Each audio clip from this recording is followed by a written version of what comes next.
people. 400-500, and from all parts of London? All parts of London. We pay for their travel to come to our offices. And do they get real jobs at the end of the Oh, most definitely. These are real jobs, verifiable jobs.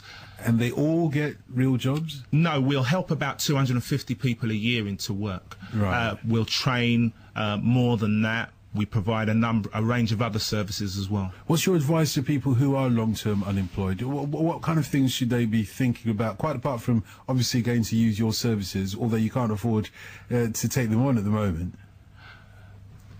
People that are long-term unemployed, it's not to give up. It's to go and get good advice.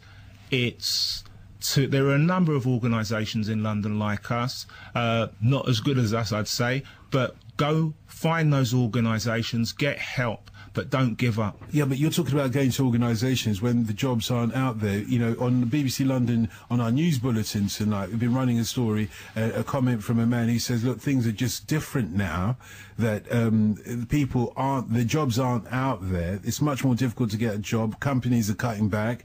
They're not creating new jobs and so on. What kind of advice should people who are met with that situation be getting?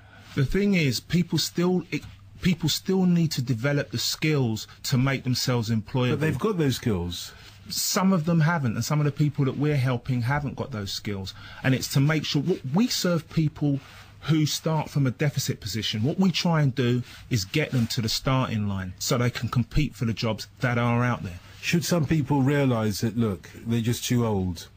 Not at all. I don't believe that we should tell people that they should give up. Should some people accept that they're just not educated enough? No, I don't believe that also. I believe that everybody has potential and everybody can do something. It's about finding what it is. Should some people be told the truth that they're just not presentable? But that's not a permanent position. So if people are not presentable, they can learn how to be presentable. Oh, well, it can be if it comes to things like attitude, your behaviour in the workplace. That could be just the way you are. No, not at all. I mean, that's exactly what we do at LEAP. We help people to develop those, what are called soft skills, so that they can compete. And people do learn how to compete in the job market and do very well indeed. How long, on average, are people unemployed for on a long-term basis?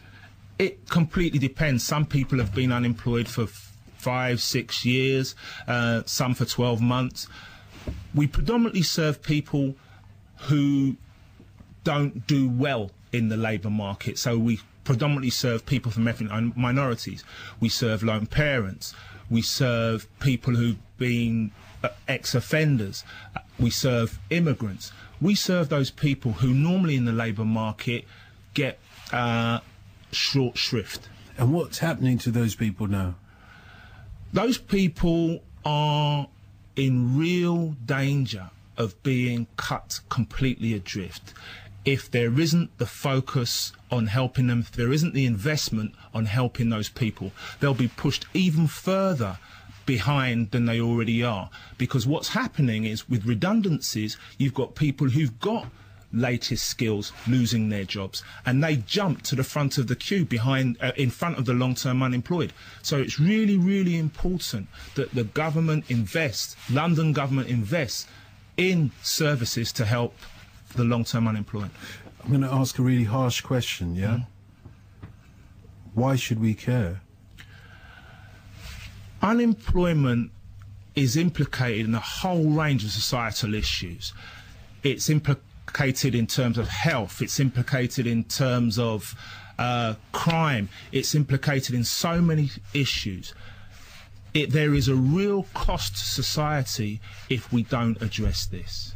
Tunde, thanks very much for coming in. You let us know if you do get this funding or not. Hopefully we can get you back on as well. Absolutely. Because I want to do a proper programme, a special on unemployment. Okay. And where it hits in the long-term unemployed. You mentioned that, you know, ethnic minorities, amongst others, are those groups that suffer the most. And I want to look at that in closer detail at some point and find out what people are doing to try and get out, and perhaps we can inspire other people as well to pick up the baton. I'll be really happy to come back, and I look forward to telling you how the mayor or the government have stepped in and made sure they saved this fantastic organisation. Yeah, get the mayor to come in himself as well and tell us. Tunde Banjoko, CEO of LEAP, thanks very much. Good to speak to you, mate.